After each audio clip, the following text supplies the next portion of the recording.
Halo Sobat Iden, selamat datang kembali di podcast Identitas, ruang di mana kita mengupas tuntas cerita di balik berita bersama saya, Fatimah Nur Halida Rahman. Dalam episode kali ini, kita bakal ngobrol santai bareng mahasiswa berprestasi 2 pada kategori utama Fakultas Kedokteran Universitas Hasanuddin tahun 2025, sekaligus peraih double gold medalist SKIM PKMRE pada kategori poster dan presentasi di Pekan Ilmiah Mahasiswa Nasional ke-37 silam. Datang dari keluarga sederhana, di mana orang tuanya berprofesi sebagai petani dan guru honorer, tidak menggoyahkan semangatnya untuk unggul. Langsung saja kita sapa Widitra Darwis. Halo Kak, selamat malam. Halo. Gimana nih kabarnya Kak malam hari ini? Alhamdulillah baik. Habis dari mana Ki? Tadi pagi sampai siang ada dinas di salah satu rumah sakit swasta di Petarani, jadi baru habis dari balik dinas sih. Oh, seperti itu ya Kak. Saya dengar kabar kalau misalnya Kak Widitra itu baru saja melakukan yudisium. Nah, how's life after yudisium itu Kak? Mungkin life after graduation ya, Iya. karena yudisiumnya ini bulan Desember akhir, terus ikut wisuda itu bulan Februari kemarin, yang paling recently ini. Jadi sebenarnya nggak jauh beda sih antara life after graduation sama lagi kuliah, cuman rutinitasnya aja yang berbeda karena kan kita tetap lanjut. Kebetulan saya dari jurusan pendidikan dokter, dari habis sarjana kedokteran itu kita lanjut untuk gelar profesi, jadi kita masih lanjut sekolah lah istilahnya. Koas ya Kak? Ya, kalau koas. Istilahnya koas yang ya? paling sering dikenal ya. Shiftnya itu dari pagi sampai malam atau bagaimana? Bergantung stase, bergantung kelompok. Kalau sekarang pekan lalu tuh jadi agak hektik juga. Senin Selasa kan kita wisuda. Iya. Ada sumpah sarjana dulu Senin, terus Selasa prosesi wisuda. Nah, besoknya itu langsung dinas, lanjut jaga. Dan jaganya itu kebetulan saya di Departemen Neuro sekarang. Itu jaganya 24 jam. Jadi dinas dari jam 7 sampai jam 2, lanjut jaga dari jam 2 sampai besok jam 6 pagi, dinas lagi, lanjut jaga lagi. Jadi kurang lebih pas pekan lalu itu Rabu Kamis 48 jam lah di rumah sakit. Oke. Iya. Jadi kalau hari ini Kak berapa Kalau jam hari di ini rumah lagi sakit? nggak jaga. Lagi nggak jaga. Pekan ini jadwal jaga saya itu di Sabtu sama Ahad. Oke deh Kak. Berarti fit. Iya, masih semangat masih segar. ini. Iya, Oke. Oh gitu. Saya lanjut ke pertanyaan selanjutnya Kak. Jadi mengapa Kak Widitra itu tertarik untuk menjadi mahasiswa kedokteran? Oke. Sebenarnya dulu kan banyak pilihan ya kalau kita Iya, mau betul. masuk di perkuliahan, ada banyak semacam kesempatan lah. Nah, dalam pikiran saya waktu itu nggak ada salahnya untuk coba banyak kesempatan ini karena kapan lagi. Iya. Nah, terus dulu saya sempat daftar di teknik di salah satu sekolah swasta. Cuman karena ya kesempatan bisa daftar SN, jadi daftar di kedokteran. Kebetulan sekolah saya sudah ada track recordnya, jadi kayak saya pikir mungkin coba saja dan alhamdulillah lolos. Untuk kenapa jadi dokter, sangat klise. Mau jadi bermanfaat bagi banyak orang. Oke. Walaupun banyak profesi lain sih yang juga bermanfaat, cuman Iya. saya rasa di kedokteran ini kita tidak hanya butuh, yang saya pelajari selama 2 pekan ini juga sebagai koas, kita tidak hanya diwajibkan pintar, maksudnya dalam hal tata laksana Buku, pasien, iya. ketemu pasien, tapi juga harus punya hati nurani lah. Karena tiap kondisi, tiap kesempatan tidak hanya memerlukan apa yang kita baca dari teori, tapi juga apa yang kita menyapa pasien, memperlakukannya mereka sebagai manusia lah, seperti itu. Kalau begitu kan selama 2 pekan koas ini ada tidak cerita yang kayak buat Ki yang menyentuh mungkin atau buat Ki kayak tersadar? Mungkin agak bikin heran ya. Bikin Yang saya heran. pikir waktu pertama kali sibuk-sibuk, terutama yang 48 jam itu, Iya, 48 dalam pikiran saya, kok ada ya orang mau jadi dokter ya? Padahal jadi dokter ini capek sekali. Iya, betul. Terus kayak banyak tugasnya, tekanannya bukan cuman karena kita ada pasien, tapi juga ada tanggung jawab. Tentu saja keluarganya ini bergantung sama kita sebagai yang punya tanggung jawab. Tapi setelah sepekan di awal-awal pekan ini, saya kembali berpikir, oh ternyata memang ritmenya kita harus beradaptasi dulu. Mungkin masa beradaptasinya harus dilewati dulu. Dan akhirnya ini saya kembali berpikir, oh mungkin karena jadi dokter ini selain ya mungkin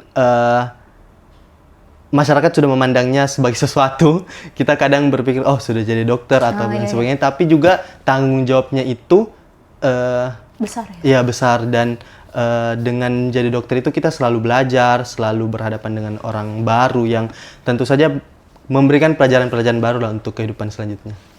Seperti itu. Kak.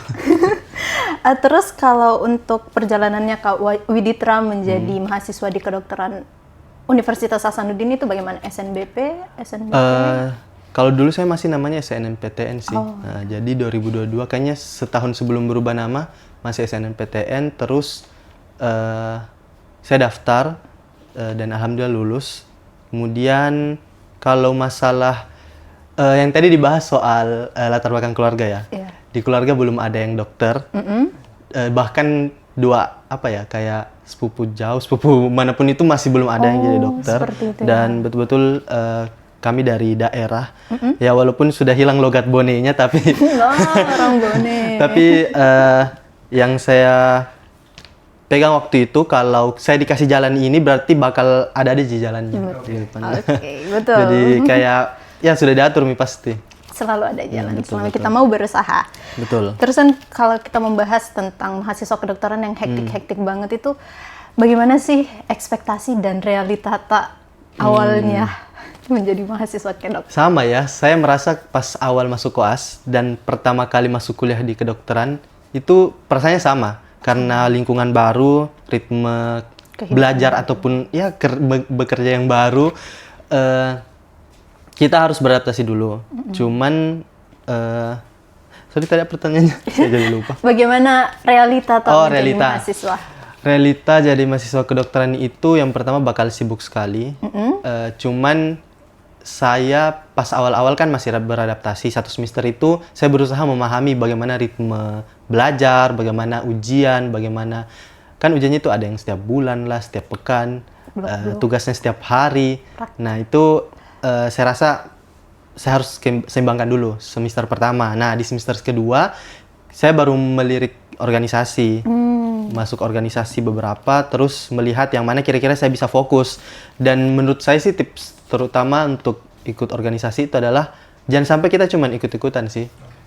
Karena menurut saya harus ada nilainya kenapa kita mau masuk ke organisasi itu. Terus kalau boleh jangan sampai terlalu banyak, tapi kita tidak ada sesuatu di salah satu organisasi. Misalnya kita cuma jadi anggota di semua organisasi, tapi tidak memanfaatkan untuk menjadi pengurus utama misalnya di salah satunya, supaya nilainya itu betul-betul ada core point yang kita dapat dari satu organisasi, tidak cuman general di banyak tempat begitu. Istilahnya nggak ikut-ikutan. Betul. Kita berproses dengan dalam gitu. Oke, kalau gitu saya kan juga dengar-dengar kalau Kak Widitra ini aktif banget lomba-lomba. Saya juga ada kenal teman saya namanya Al, katanya se-SMA dengan kita, Alia Fadila, dia juga psikologi sekarang, dan katanya kita itu sudah mulai aktif ikut lomba sejak SMA. Itu bagaimana sih awal mulanya kita ingin banget ikut-ikut lomba dan berprestasi? Sebenarnya dulu dipaksa sih waktu saya suka belak-belakan sih, jadi kayak waktu SD suka dipaksa ikut lomba, terus kayak dipaksanya sama siapa? Dipaksa sama orang tua. Orang tua. Dipaksa sama orang tua. Awalnya dipaksa. Awalnya dipaksa. 1-2 lomba dipaksa, ketiganya kok enak ya ikut lomba, ada hadiahnya. Jadi ikut-ikut lagi. Tapi banyak hal lah, maksudnya kayak saya dicemplungkan di banyak bidang lomba. Jadi saya juga bisa merasakan, lomba ini plus minusnya kayak gini, poin nilai plus yang bisa didapat seperti ini. Nah, sebenarnya berubah sih dari SD, SMP, SMA sampai kuliah. Saya dulunya justru di seni. Di seni? Kayak baca puisi dan lain sebagainya. Tapi lama-kelamaan pas SMP, SMA lebih ke akademik, ke IPA, biologi. Nah, pas SMA kan fokus di akademik. Nah, banyak gagal-gagalnya, akhirnya bisa lolos kedokteran. Di kedokteran juga ikut yang saya tertarik di dunia penelitian. Jadi kayak riset, jadi ikut di riset kayak gitu. Nah, kalau berbicara soal PIMNAS 37 nih Kak, ada nggak cerita yang berkesan sampai saat ini yang kakak kenang? Oke. Yang paling berkesan tentunya pas dapat medali emas. Medali emas. Dan jujur kami pun tidak menyangka, sampai sekarang saya pasti bilang saya tidak menyangka, karena yang kami tahu bahwa di kedokteran, terutama di bidang itu, di riset eksakta, masih sangat jarang, bahkan lolos PIMNAS pun saya tidak tahu di sebelum-sebelumnya, tapi masih sangat jarang yang lolos. Terutama mungkin karena menyimbangkan ritme perkuliahan. Ya tentu saja saya berkorban dalam beberapa hal sih. Pas PIMNAS tentu ada nilai akademik yang mungkin ya, ya kurang lebih bisa dipahami. Cuman yang saya berusaha tanamkan, kalau kita berusaha semaksimal mungkin, saya juga tidak berharap hasilnya bakal besar banget. Cuman saya cuman berusaha semaksimal mungkin mengisi kekurangan-kekurangan yang mungkin disampaikan oleh pembimbing dari tim Unhas, dari tim FK, dari manapun itu yang memberikan masukan. Spekta tadi yang disinggung juga. Thanks to Spekta. Itu sih, cuman berusaha sebaik mungkin. Bahkan hasilnya pun kita nggak tahu lah. Pas akhir ternyata bisa dapat 2 medali emas. Alhamdulillah. Itu keren banget sih Kak, double gold. Wah, tapi di balik double gold itu pasti ada kegagalan atau revisi yang kakak alami, terutama dari kakak-kakak Spekta. Supaya kakak-kakak Spekta itu sangat membangun mental gitu. Terus ada nggak itu kayak revisi yang mengubah arah tim tak, mungkin yang awalnya menggunakan metode penelitian ini, segala ini, dan ataupun adakah keputusan beresiko yang juga mengubah, yang menurut tak mungkin ini deh yang buat saya bisa meraih? Sebenarnya dalam setiap proses mungkin kemenangan atau apapun itu, bahkan kegagalan pun pasti ada titik poin yang kenapa kita bisa sampai di titik itu. Kalau saya waktu itu teman tim saya bilang, saya ditelepon sama teman tim sebelum pengumuman PIMNAS, bisa Jeki ini. Maksudnya kayak bagus Ji, kayaknya punya ini. Padahal waktu itu saya juga, sudahlah, intinya saya sebenarnya awalnya mau lulus skripsi aja. Ikut PKM kan pasti semua orang punya ini toh tujuan.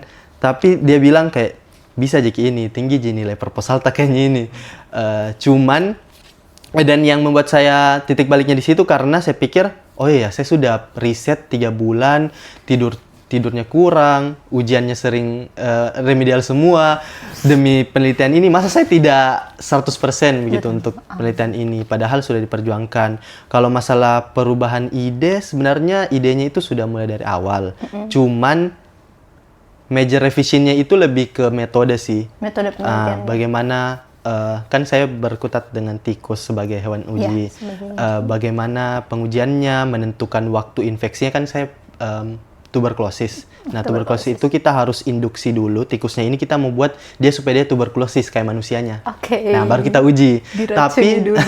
Tapi setelah cari-cari belum ada nih cara waktu sejauh yang saya cari lah pokoknya. Belum ada waktu yang pas untuk digunakan untuk menciptakan model hewan yang saya inginkan, yakni tuberkulosis laten. Nah, dari masukan yang diberikan itu cuman diberikan 2 pekan aja atau sepekan aja. Tapi menurut saya dalam riset itu kan harus ada reasoning. Kenapa kita pilih 1 pekan, 2 pekan. Nah, disitulah saya merasa bahwa titik poinnya saya harus membuat yang namanya pilot study. Pilot study itu kita menguji dulu sebelum kita menggunakannya. Jadi misalnya saya pada saat itu membuat metodologi baru sebelum berbeda dengan proposal. Jadi kita buat mengujikan, ada yang diinfeksikan 1 pekan sama 2 pekan. Kita lihat clinical outcome-nya berupa apakah dia sudah tumbuh bakterinya, apakah dia ada gambaran dari radiologinya, bukan radiologi sih.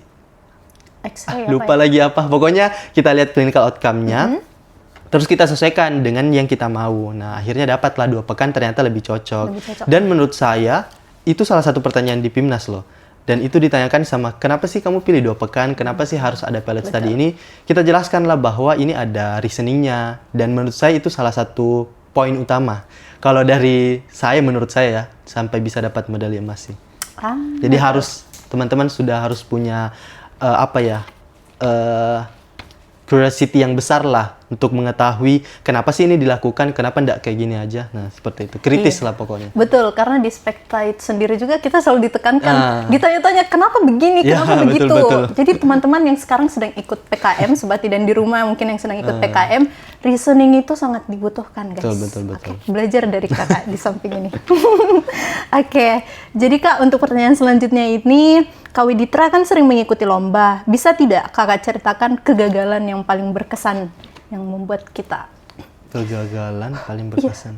Paling berkesan. Kegagalan bisa berkesan ya? Bisa, kan banyak yang bisa dipelajari ketika kita gagal gitu. Betul. Kegagalan, sebenarnya banyak sih, saking banyak saya tidak tahu yang mana paling berkesan. Karena sebelum lolos, ada sih. Saya ikut kemarin MTQ yang di MTQ tingkat UNIF. Berarti kita juga sempat MTQ ya? Sempat MTQ juga. Tahun lalu sih cukup banyak ya, ada MTQ, ada Satria Data ikut sama teman-teman di Satria Data juga menang kan? Alhamdulillah. MTQ ini lucu, jadi ada cerita, kan 3 tahun, saya sudah kuliah 3,5 tahun. Tahun pertama saya ikut MTQ Unhas, sampai presentasi untuk cabang karya tulis. Jadi saya ikut yang pokoknya kepenulisan lah, karya tulis, sampai final gagal, nggak juara. Yang tahun kedua saya ikut lagi, tapi tidak sampai final. Nah yang ketiga saya tidak ikut. Tapi unexpectedly yang ketiga ini ternyata saya pergi ke MTQ nasional. Padahal saya tidak ikut. Kenapa bisa? Karena, kita diundang. Karena diajak sama yang juara 1. Kebetulan yang juara 1 ini Fajar namanya. Fajar. Halo Kak Fajar. Fajar ini dia ajak saya untuk jadi teman timnya karena ternyata harus berdua untuk ke nasional. Kan dia juara 1 waktu itu 2025 di tingkat UNIF. Jadi dia yang perwakilan untuk daftar ke nasional. Diajak saya dan saya join lah. Akhirnya ternyata lulus untuk seleksinya. Jadi ada seleksinya lagi nih sebelum ke nasional dan alhamdulillah lulus. Tapi di nasional sayangnya gagal. Padahal kami sudah sangat yakin, idenya sudah sangat, menurut kami ya sudah sangat bagus. Tapi pelajarannya bahwa apa yang kita coba sebelumnya mungkin sempat gagal dan lain sebagainya, mungkin kita sudah terlalu dekat. Jadi jangan sampai menyerah padahal kita sudah sangat dekat. Ya seperti itu sih. Berarti itu ya kegagalan yang berkesan. Ya itu yang paling berkesan sih. Ya, tidak apa-apa, ada yang bisa dikenang. Oke, terus menurut Kak Widitra sendiri, apa sih hal-hal yang perlu diperhatikan oleh Sobat Iden yang ada di rumah jika ingin menjadi sosok yang berprestasi seperti kakak? Waduh, berat. Berat, ya. Aduh.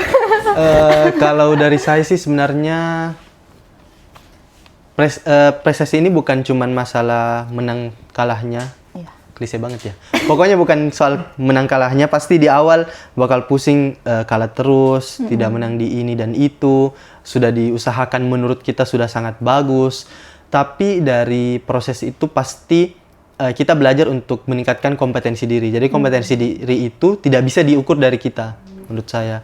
Ada orang eksternal, ada ahli-ahli yang di berbagai bidang yang sudah tahu di mana kemampuan kita. Jadi dalam mengikuti lomba saya juga tidak terlalu misalnya kalah terus saya merasa saya lebih bagus dari yang menang, harus banding kayak gitu, enggak juga. Jadi semua proses pasti di setiap kejadian itu sudah ada hikmahnya. Jadi usahakan lagi di tempat lain, coba pintu yang lain, dan menurut saya proses dari berlomba itu memang seperti itu sih. Pasti kita coba-coba terus sampai banyak gagal-gagal terus. Jadi sebelum PIMNAS itu juga saya gagal terus sih. Setahun tidak pernah menang, ikut lomba-lomba di berbagai tempat. Tapi alhamdulillah di PIMNAS, alhamdulillah dapat juara. Mungkin klise, tapi memang seperti itu. Pasti bakal banyak kegagalan sampai akhirnya dapat kemenangan. Berarti lebih ke dinamika jatuh bangkitnya dan bagaimana kita harus memilih untuk tetap resilience. Ya, betul, resilience. Terima kasih atas kata resilience. Resiliensi teman-teman Sobat Iden. Oke. Terus prestasi itu kan cuma terlihat di panggung ya Kak. Kayak kalau dapat juara itu dilihatnya itu di panggung. Orang-orang lihatnya pas kita menang doang gitu.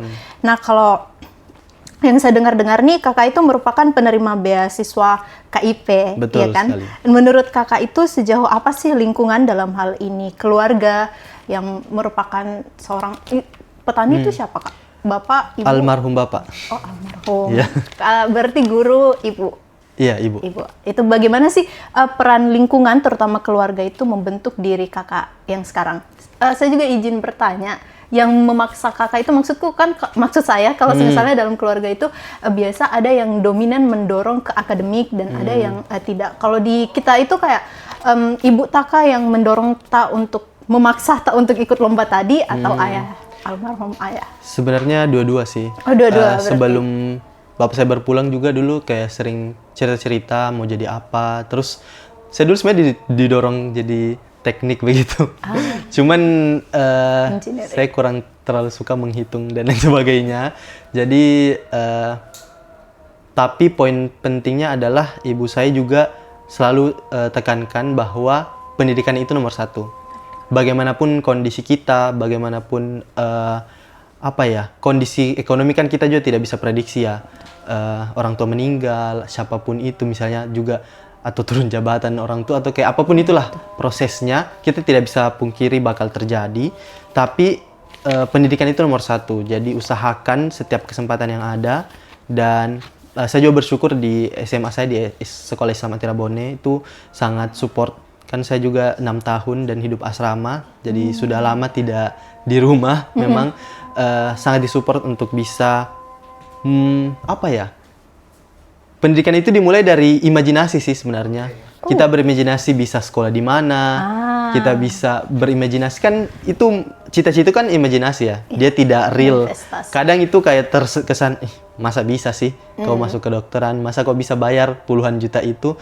Tapi dengan kondisi sekarang, dengan beasiswa lah, dengan jalan sambil mungkin mengajar untuk dapat tambahan biaya hidup misalnya, itu banyak loh dilakukan, dan teman-teman saya di luar sana juga banyak yang lakukan. Dan menurut saya itu sangat baik, karena pendidikan itu jalan satu-satunya untuk memajukan diri, memajukan keluarga, dan memajukan mungkin Indonesia ini sih. Kalau masalah pendidikan itu nomor satu sih menurut saya.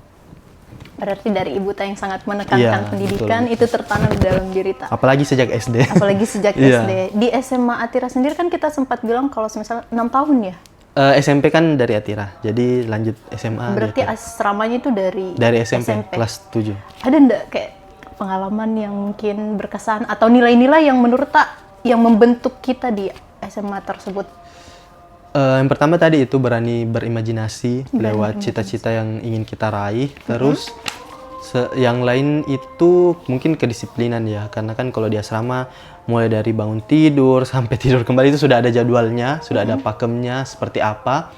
Terus bersosialisasi juga, memperlakukan orang lain seperti apa. Saya juga belajar tentunya dari guru-guru yang sangat hebat. Belajar di bidang saya untuk sebelum masuk ke dokteran. Jadi sudah ada bekal lah sebelum masuk ke dokteran, tidak dari nol, betul belajarnya.